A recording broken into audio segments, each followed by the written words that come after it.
O milagre que libertou José, quando a fé quebrou as correntes da dor. José Carvalho era um homem de 42 anos, pai de 2 filhos, que há 3 anos vivia um pesadelo. Tudo começou com um simples desconforto ao mastigar, que evoluiu para uma dor insuportável na mandíbula. Os médicos diagnosticaram trismo, uma contração muscular tão severa que sua boca mal abria 2 dedos. Comer era tortura, falar uma batalha, e o pior, os remédios não faziam efeito. Os especialistas disseram que poderia ser crônico, que ele teria que aprender a conviver com aquela prisão em sua própria face. José se sentia como um condenado, preso dentro do próprio corpo. As contas se acumularam. Exames, fisioterapias, remédios caros, tudo drenava o pouco que ele ganhava como mecânico. Sua esposa, Maria, chorava em silêncio, vendo o marido emagrecer, depressivo, afastado até dos filhos. Deus, por que isso está acontecendo? Ele gritava em noites de insônia, enquanto a dor latejava como fogo em seu rosto. Até que um dia, enquanto esperava o ônibus para mais uma consulta sem esperança, José ouviu 2 mulheres conversando. Uma delas, com os olhos brilhando, contava como havia sido curada de uma hérnia de disco na Igreja Universal do Reino de Deus. Lá não tem meio termo, meu irmão. Ou você sai transformado ou não sai, disse ela, batendo a Bíblia na palma da mão. José anotou o endereço no verso de um recibo amassado. Naquela noite, com as mãos trêmulas, José entrou pela primeira vez na Universal. O som dos louvores o atingiu como uma onda. Não era música, era guerra. Pessoas orando em voz alta, pastores ungidos impondo as mãos sobre os fiéis, gritos de glória a Deus, ecoando pelas paredes. Ele se sentou no fundo, envergonhado, a mandíbula travada, o coração acelerado. Um obreiro se aproximou com um sorriso. Primeira vez aqui, irmão? Deus te trouxe por um motivo. José só conseguiu balançar a cabeça, sem forças para mentir. O pastor subiu ao púlpito e começou a pregar sobre a fé que move montanhas. Falou de campanhas de libertação, da importância do dízimo como aliança com Deus, das vigílias que quebram maldições. Muitos aqui estão doentes, mas a doença não é de Deus. É obra do inimigo, e hoje ele vai sair derrotado, declarou, levantando a voz. José sentiu algo estremecer dentro dele. Não era emoção, era esperança, uma faísca que ele pensava estar apagada. Quando o pastor chamou os enfermos ao altar, José hesitou. Mas então lembrou das palavras da mulher no ponto de ônibus: ou você sai transformado ou não sai. Com lágrimas nos olhos, ele se levantou e caminhou até a frente, onde dezenas de mãos se estendiam para ele. O pastor olhou nos olhos e perguntou: irmão, o que o inimigo fez com você? José, com voz arrastada pela dor, conseguiu dizer: minha mandíbula está travada há anos, pastor. Não aguento mais. O pastor ungiu suas mãos com óleo e as colocou sobre o rosto de José. Em nome de Jesus, eu quebro essa maldição. Saia, espírito de dor. Saia, agora. A igreja inteira começou a clamar: livre-se, irmão. Receba a sua cura. José sentiu um calor intenso percorrer seu corpo, como se algo estivesse sendo arrancado de dentro dele. De repente, um estalo craque e uma dor aguda, como se sua mandíbula estivesse sendo desatada à força. Ele gritou, não de dor, mas de alívio. Abra a boca, irmão, ordenou o pastor. José obedeceu e pela primeira vez em 3 anos, sua mandíbula se abriu completamente. Sem dor. Sem resistência. A igreja explodiu em glórias. José caiu de joelhos, chorando como um menino. Jesus me curou. Jesus me curou, repetia, enquanto mãos o abraçavam, outros irmãos oravam sobre ele, e o pastor declarava: isso é o poder de Deus. Isso é fé. Nos dias seguintes, José voltou à igreja todos os dias. Participou da corrente de oração das 7 horas, onde centenas de pessoas se reuniam para clamar por milagres. Aprendeu sobre a fogueira santa, aquele momento de oração intensa onde o fogo do Espírito queima as amarras do inimigo.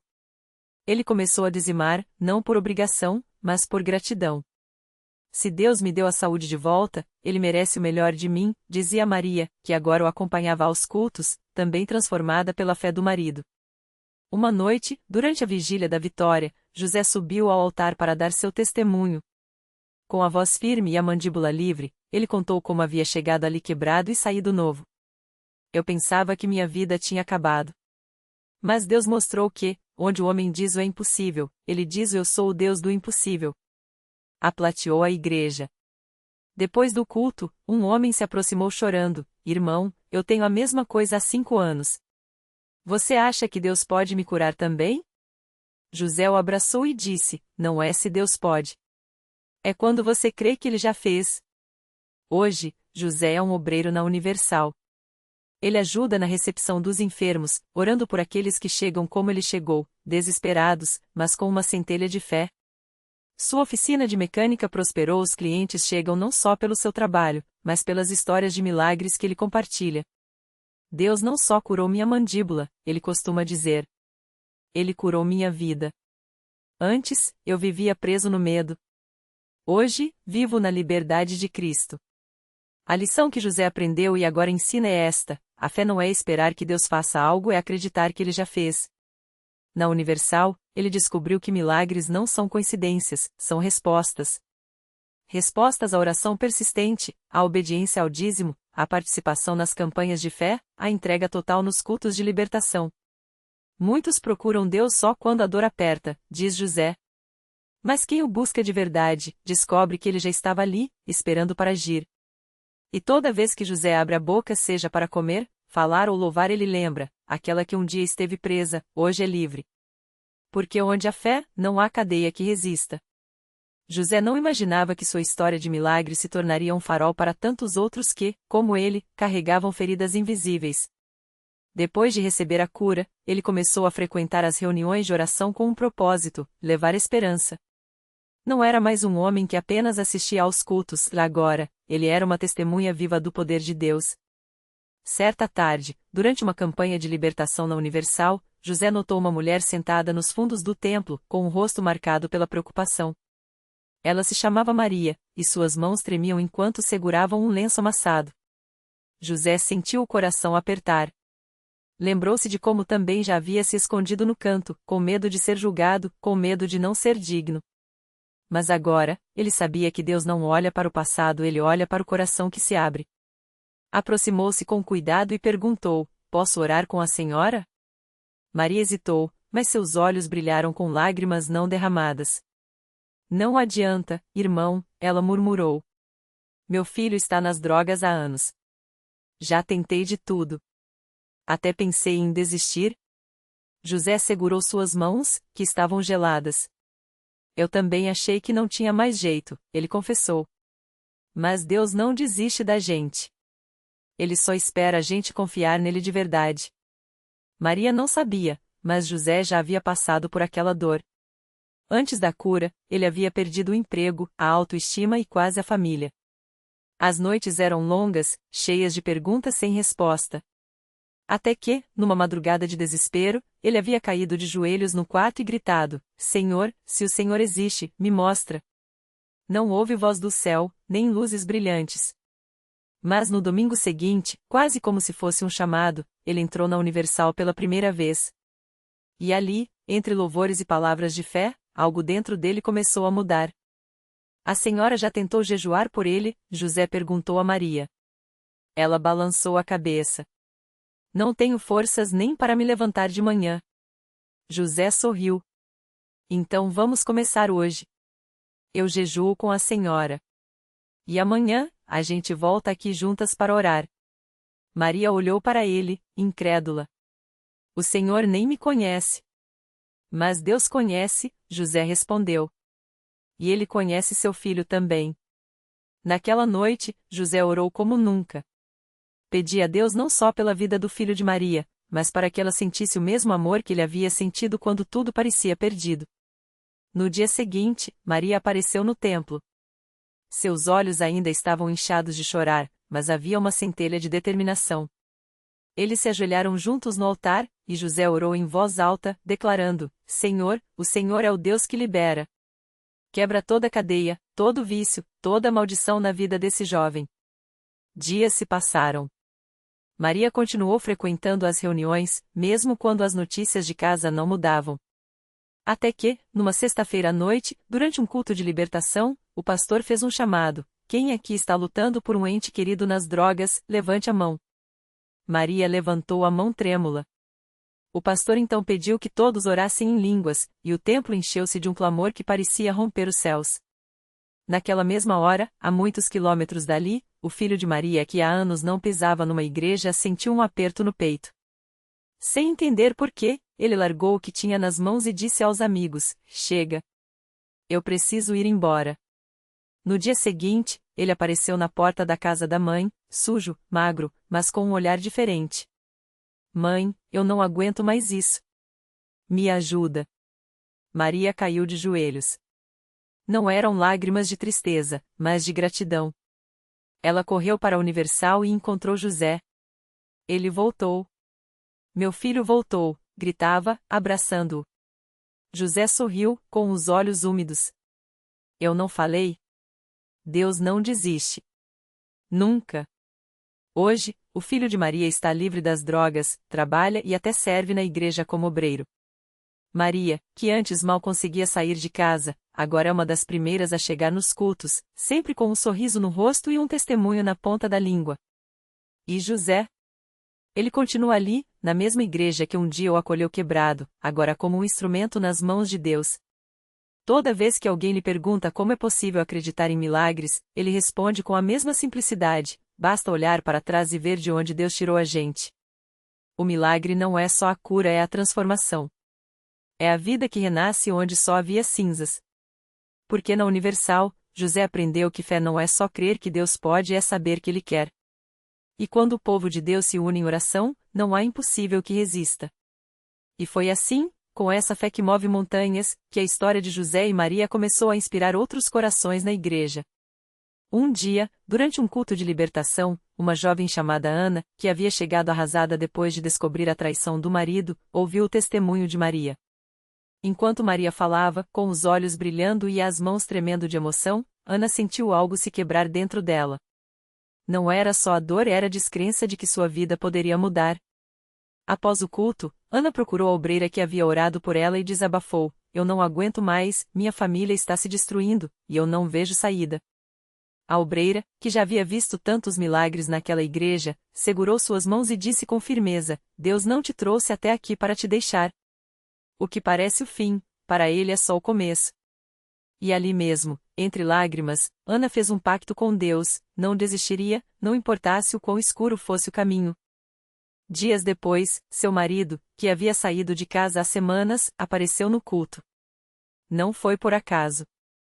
Um amigo dele, que também frequentava a Universal, havia lhe falado sobre José, um homem que, como ele, havia perdido tudo, mas que agora vivia uma história diferente.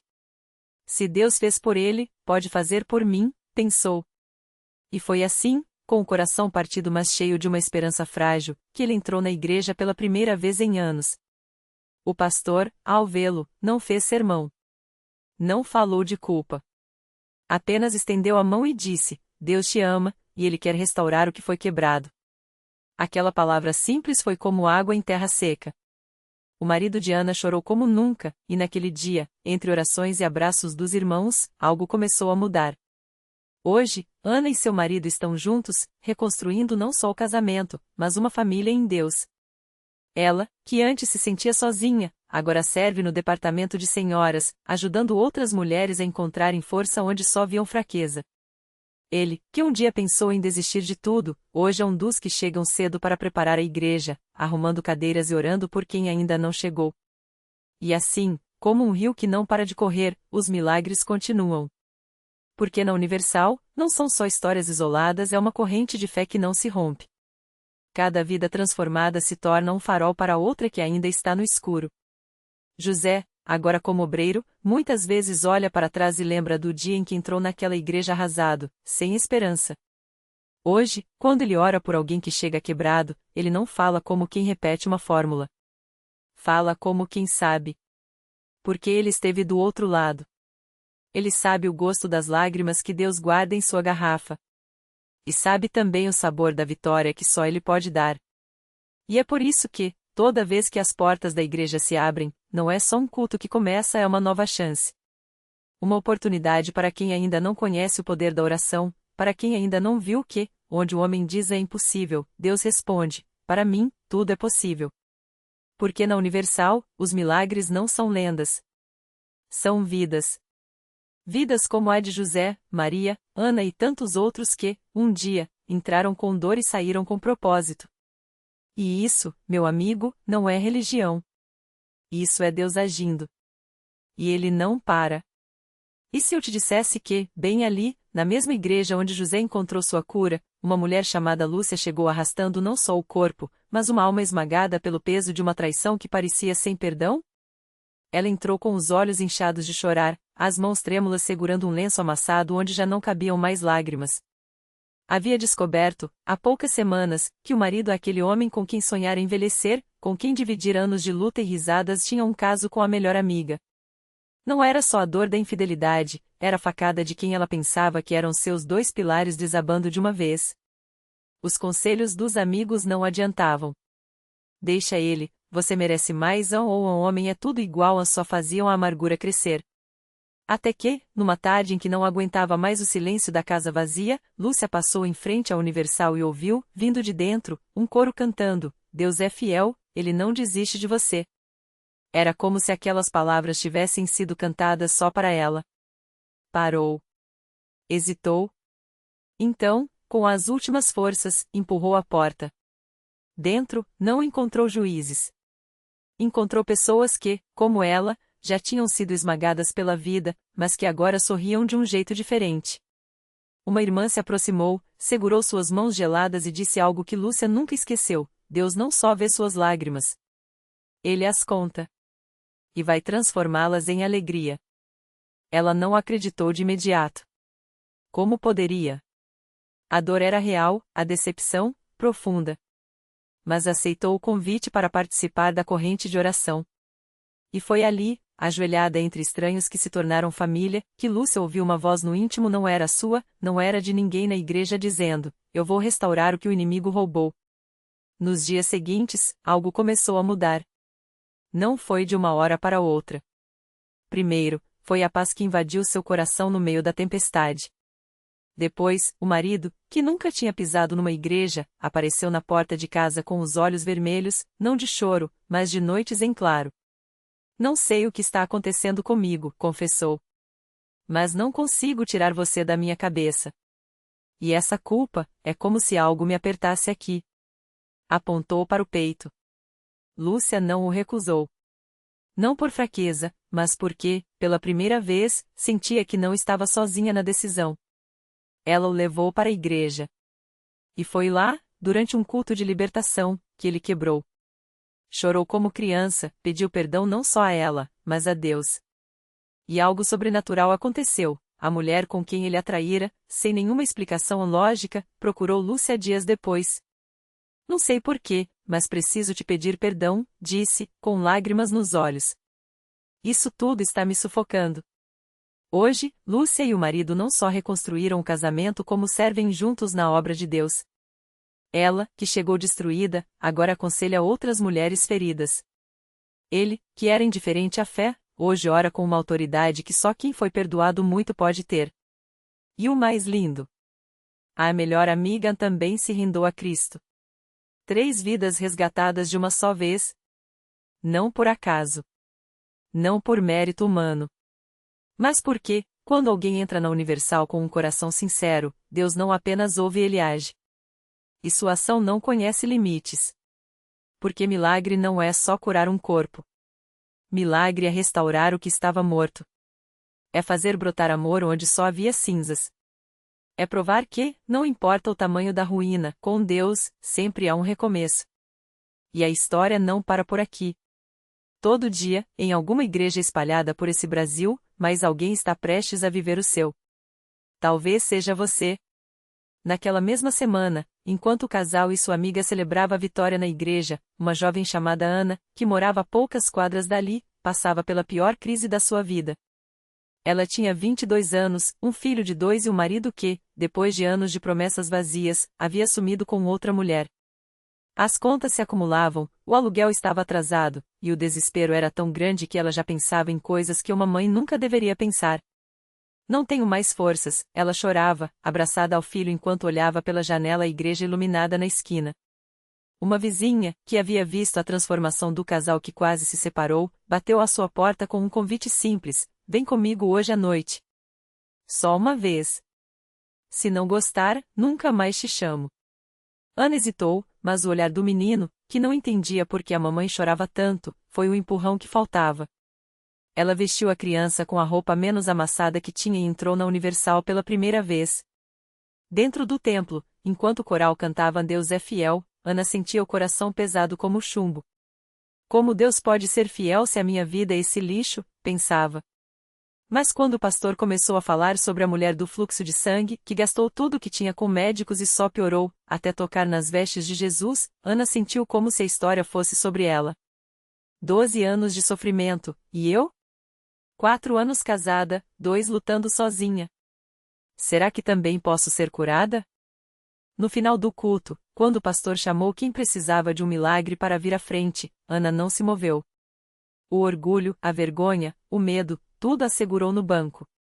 Mas o menino, com sua inocência, puxou sua mão e disse: Mamãe, vai lá. O moço falou que Jesus gosta de gente triste.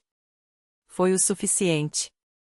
Entre lágrimas, ela se ajoelhou no altar, com o filho no colo, e orou pela primeira vez com fé de verdade: Senhor, se o Senhor existe mesmo, me mostra.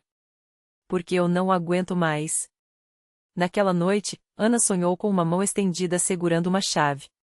Ao acordar, o telefone tocava. Era o marido. Não para pedir perdão, mas para dizer que estava voltando não por amor, mas porque a outra mulher o havia abandonado e ele não tinha para onde ir. Ana, que antes teria aceitado qualquer migalha de atenção, dessa vez sentiu uma paz estranha. Não preciso mais de você para ser feliz, ela respondeu, surpreendendo até a si mesma. Mas se quiser conhecer Jesus, a porta da igreja está aberta. 3 meses depois, Ana não apenas tinha um emprego estável como recepcionista em uma clínica, mas também batizou o filho nas águas. O marido, que acabou indo à igreja por curiosidade, se converteu depois de ver a mudança nela. Pensei que você ia me xingar, me bater, me implorar para voltar? Mas você só falou de Deus. Isso me quebrou, ele confessou no dia do batismo, com lágrimas nos olhos. Hoje, Ana é obreira na Universal. Ela conta sua história para outras mulheres que chegam arrasadas, sempre com um menino, agora com 5 anos, ao seu lado, que adora dizer: Mamãe, lembra quando a gente era pobre e triste? Agora a gente é rico de Jesus. E é assim, com testemunhos como o dela, que a igreja continua provando: não existe vida tão destruída que Deus não possa reconstruir. Não existe dor tão profunda que Ele não possa transformar em alegria. Porque milagre não é só o que a gente vê. Milagre é o que a gente vive. E na Universal, todo dia tem alguém descobrindo que a sua história de dor pode virar a maior prova do amor de Deus. Talvez a sua ainda esteja por começar. Ou talvez, como Ana, você já esteja a um passo de viver o seu. Basta dar o primeiro passo. Deus faz o resto. O milagre completo de Ana. Ana não imaginava que, ao entrar naquela igreja pela primeira vez, com o filho no colo, as roupas remendadas e o coração em frangalhos, estaria dando o primeiro passo para uma vida que nem sonhava.